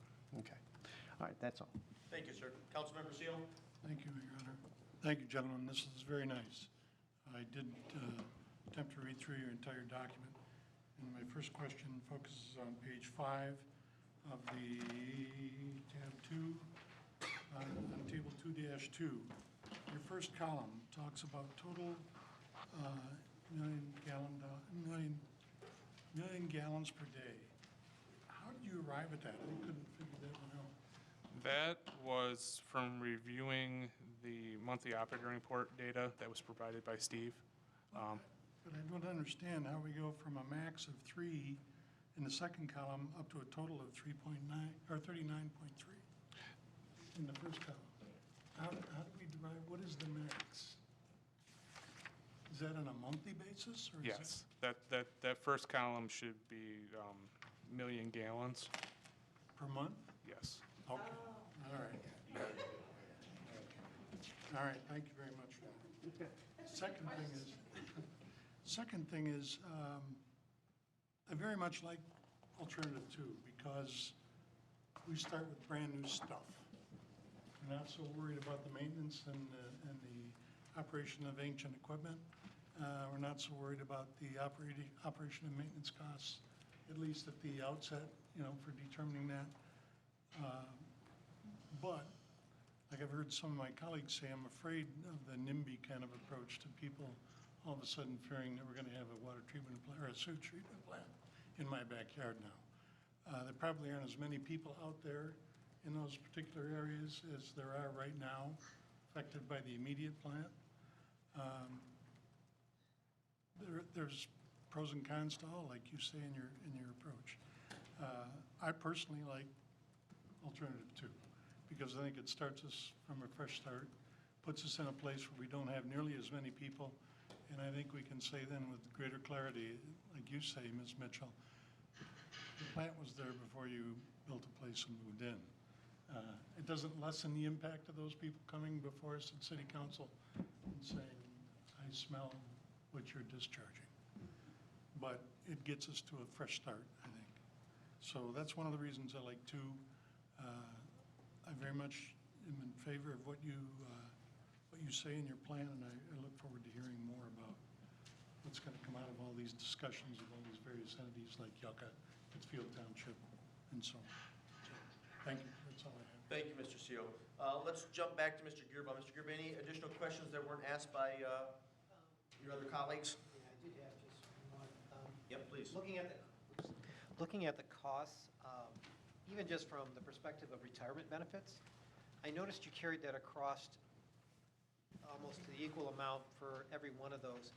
I know we have our liability issues, but I'm wondering if, since we're going to be reducing our staff, that cost might actually be a bit conservative and could help with us. Brent and I talked about that very thing yesterday.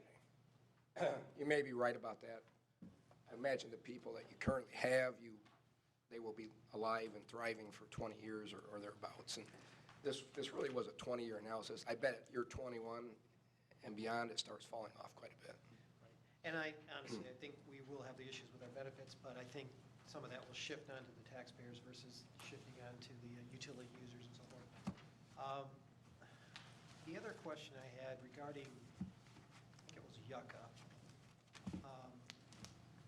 the idea being the right-of-ways and so forth, that we'd have to go down into the townships and so forth. Are there state benefits to having us be able to do that, or is it all negotiating with the townships? Yeah, I think you're negotiating with the townships and the road commission. Okay. Yep. So it's not something that we can take to a higher court. Well, I mean, we can always take it to a higher court, but I mean, it's not something that's controlled by the state. It's more of a local township That's correct. approach, even if it's in the right-of-ways. Yeah, and even if you went down Michigan Avenue, it's a different branch of the state. It's DOT versus Eagle at that point, so. And I think the only other question I had was regarding, I'll pass. I can't recall what it was thinking. Councilman Mitchell, any additional questions? Oh, sorry. Okay, thank you. Here, I'll share with Dean, and then you can, all right. When did you deliver this report? Monday. Monday? Yes. And had you delivered earlier drafts? Yes. Okay.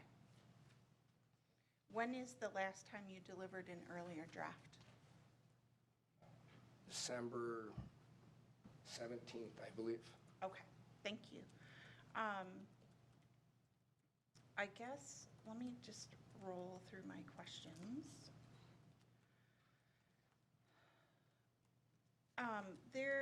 In the executive summary, the report refers to a capacity analysis that was already performed in 2015. Yes. So Does anybody else have, does anybody else, were you aware of that document? Yeah.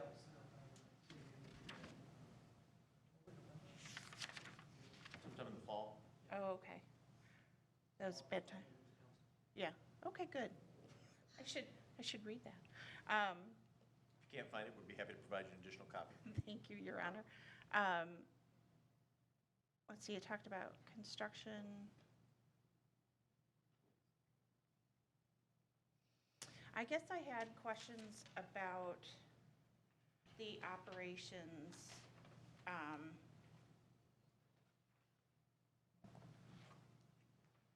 So we would be asked, for example, as you understand it now, if we're partnering with Pittsfield for one of the YCUA alternatives, we would be asked to split half that cost. That's what, they were like, there was a general thing they threw out there, like, oh, it's a starting point. Well, we can split it. Very, very informal. Totally, yeah, okay. But, so if we're taking half the cost, I guess I'll need some clarification about the operational costs for those scenarios. Because the retirement cost, that jumped out to me, but, you know, staff salary and benefits is considerably lower, right? So have you done an analysis of what if we kept on the current site like 20 years down the road? You know, if we follow these projections of the existing site and we continue that 3% growth, 3.7 growth you talked about, what is the difference in numbers versus if we go with the YCUA and we're not looking, you know, we have lower numbers? Have you done that projection as far as going like 10 years out, 20 years out? This analysis goes 20 years out, Okay, and it's the present worth row that you want to refer to. okay. Yeah, I'm gonna have to, I'll do that separately, and then I'll yield the rest of my time. But yeah, I have to go over the current value thing again, so. who Very else? good, thank you for your questions. Councilwoman Dillon, anything else? Yes, just quickly, thank you. So going back to option 2, new site, what criteria did you use in scoping sites? Was it just open land? Was it, I guess, like, you know, was wind consideration, was, you know, topography, things like that? And I know you did talk about the one on the northwest, I guess, where there was going to be some issues. I just wanted to know, and I'm sure that there's probably more information in this report that I just hadn't read enough in detail to know that. But I guess I just wanted to know sort of what your criteria was. If you just sort of took a Google Earth map and just said, hey, look, here's some spots that could possibly be. That's right. That's where we started. Where is there available space? Those are 3 areas that we thought were feasible. Proximity to water. And you will see each one has advantages and disadvantages. Right. So again, those are qualitative type Right. things. So each of those discuss pros and cons of those sites. So because I know that there tends to be some issues with the location of the plant now. It has some challenges. I mean, you're literally pumping poop uphill, you know, as the old saying goes. But there's wind direction and things like that that are factors. And so I guess I just wanted to make sure that we were looking at that big picture to make sure we weren't just moving our problem to another location. And so I guess that was sort of what I was trying to get at with it. And so that was just something I'm just talking points of, that's something I was considering. I know what Mr. Seal had mentioned about starting off new and fresh, and I think that's a great concept until I think about the Nova filters that we bought brand new, had built for us, and have never worked since day one. And so you know, new doesn't always mean better. And so I'm a little reluctant about that, too. I mean, you know, just because it's new doesn't mean it's necessarily going to be better. And then the last question I have deals with option 4 and the 1.2 number that you were trying to get at. Like, how come we weren't able to, how come you had to go so far west to reach that number? I can show you a slide. Could you, Yep. just because I can't picture, it doesn't seem like there's that much development in that little area. I knew somebody was going to ask me this question, so I made this slide, and these numbers on this slide are the flows that were measured during the flow monitoring program. So there's 0.3 at your east trunk at Michigan Avenue. There's 0.3 right through your downtown, your central belt, and there's roughly 0.4 in the west belt. So if 0.3 is not enough, I need to get 1.2. So I kept having to go farther west. Even if I went to the central belt in the downtown, I'm only at 0.6. I think we anticipated that the industrial part had a lot more. Yeah. I think that's what I just Yeah. kept thinking it in my head it just seems like that's where the big flow would be coming from, would be the east side. I think the majority of your industrial properties are not big water users. A couple of them are. And we talked about this when we were addressing the deficiency that exists on the East Belt, when we were considering the growth or potential growth at the Beaver campus. That will someday result in a number of additional buildings, a number of FTEs, but the impact on water and sewer is very nominal. Yeah. It's light industry. So I think that graphic shows it pretty carefully. Okay. Yeah. And so while you have that up there, just as an anecdotal question, how does the East Belt trunk line project factor into this? I mean, we still have to do that, and are we going to spend millions to do that to change it? The biggest impact I see is if you go to YCUA, I think the most logical routing is to go up Old Creek Drive. And you would be potentially tearing up the same street in a couple of years that you may be planning to redo in the next year or two. Yes. So I would coordinate, if you're going to YCUA, I would definitely coordinate that project with your East Trunk, your sewer, your street projects. But that would mean then we would need to develop consensus on one of these options. I mean, phase 1 of that, of expanding capacity on the East Belt line transpires this construction season. That's a very important decision to make. Right. And so I think that's a conversation that we really need to have, because I don't want to be putting dollars into something that we're going to be tearing back up. I mean, I think that's something we're definitely going to have to consider as far as any of these aspects of things that we're doing these projects. If this is something that we want to continue with, and how much more money we want to be putting into our current facility if we're looking at abandoning it in a couple of years. I mean, I have huge concern about that, so I would definitely like to have further conversations.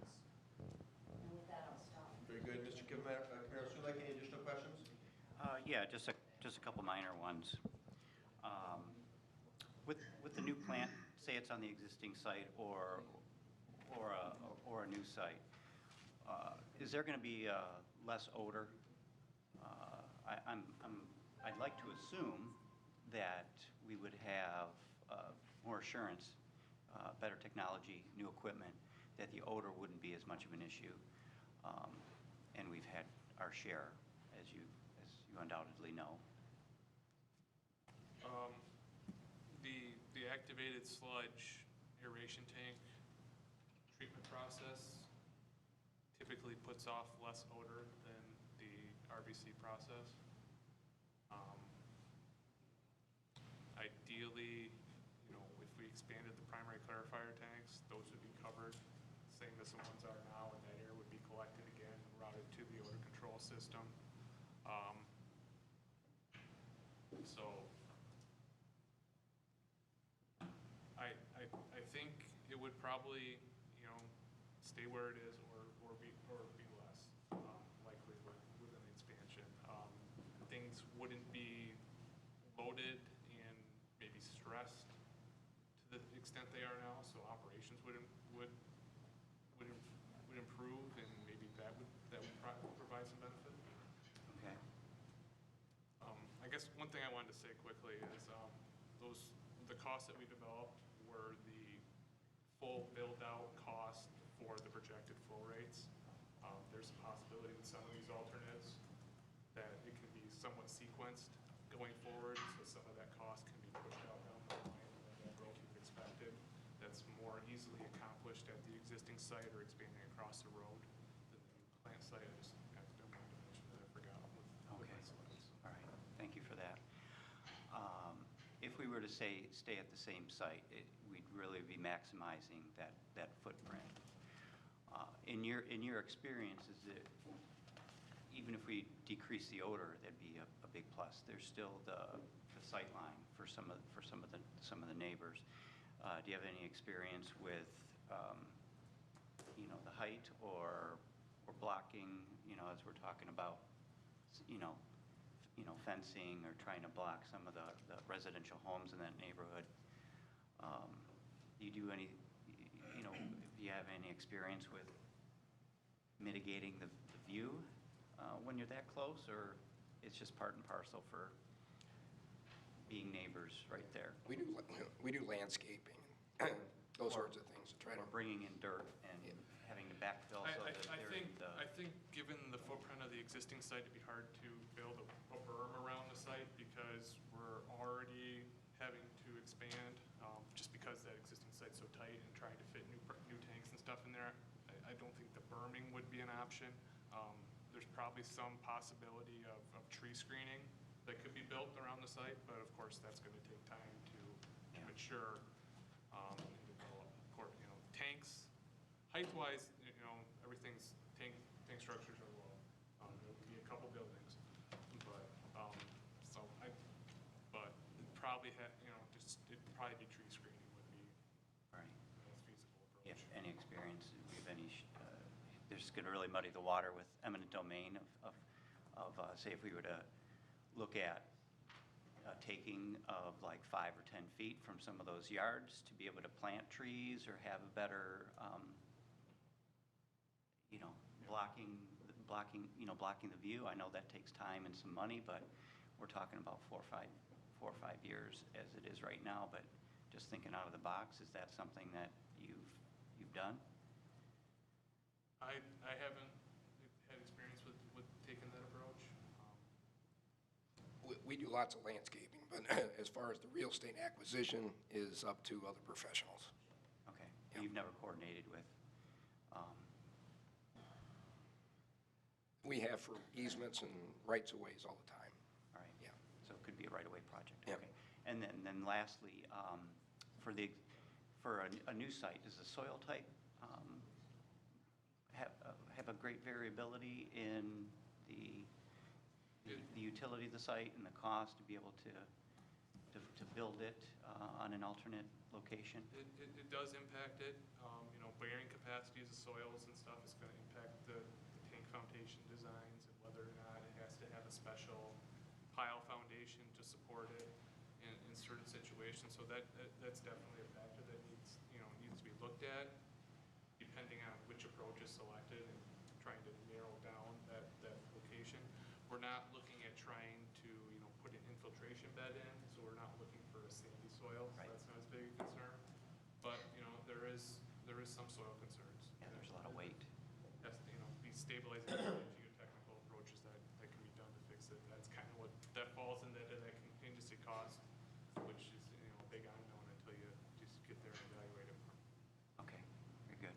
Thank you very much. Thank you, Councilmember Kamara-Sulek. Councilmember Delarico, any additional questions? I do not. Okay. Councilmember Seal, any additional questions? Yes, sir, I do. First of all, under your 3A, B, and C proposals, do the costs differ based on where we tie in with Pittsfield? Yes, they do. Okay, and that could be greatly affected, again, just with a 10% change in the ratio. Very much so. Okay. Very much so. All right. To Councilperson Dillon's comment, where we thought we were doing a good job by getting the current filters that we have now, the Nova filters, all of these systems, do they not then rely on dewatering sludge up on the aerobic kind of a bubbler system instead of the RBCs? We're going away completely from the RBCs and all these. Yes. What happens then if the solid waste disposal facilities say, nope, sorry, and we end up having to truck to Canada or something? That and, yeah, ideally there'd be a lot of people in that same situation if landfills suddenly decided to stop receiving municipal sludge. But that is a big unknown. Is there another alternative, like incineration or anything? There is. If Saline has an incinerator, there's definitely cost involved with that, so yeah. Okay, all right. So no matter which way we go, there's possibility of getting stung by the failure of a particular part of the process. Okay, all right, thank you. Before we conclude tonight, is there anything that staff would like to add? DPW Director Fordyce, Wastewater Treatment and Superintendent Wygowski, or City Manager Campbell? Gentlemen? Jeff, anything? I had one question on the odor potential of sludge dewatering versus the digestion that we currently have. Is the dewatering a potentially less odorous process?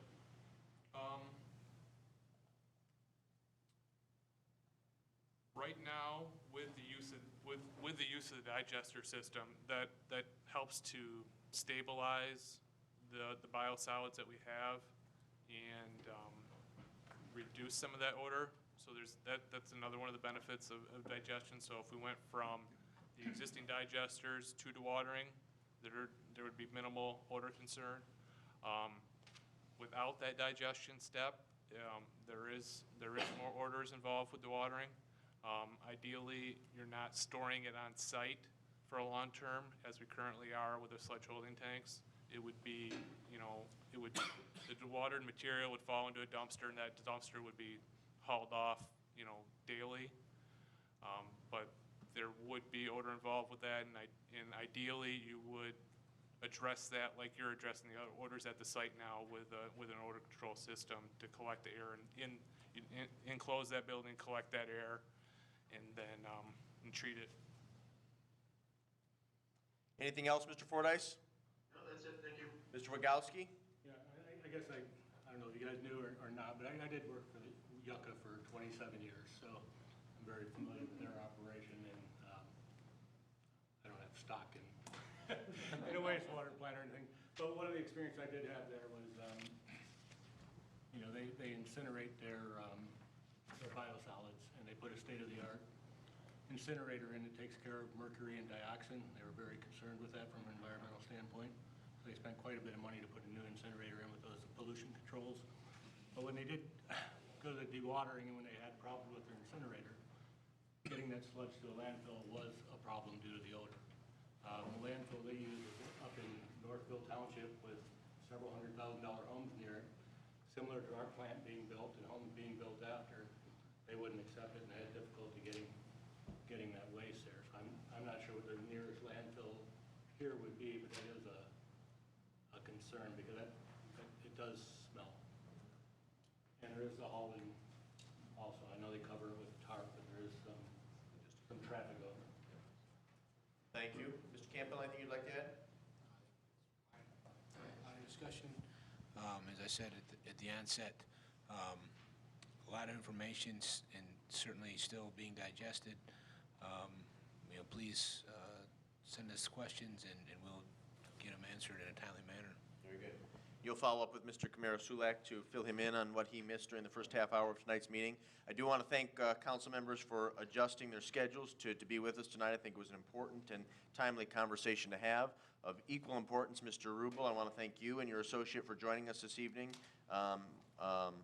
Also, thank you for your thoughtful analysis in the presentation, not just this evening, but also the supplementals that were provided to City Council.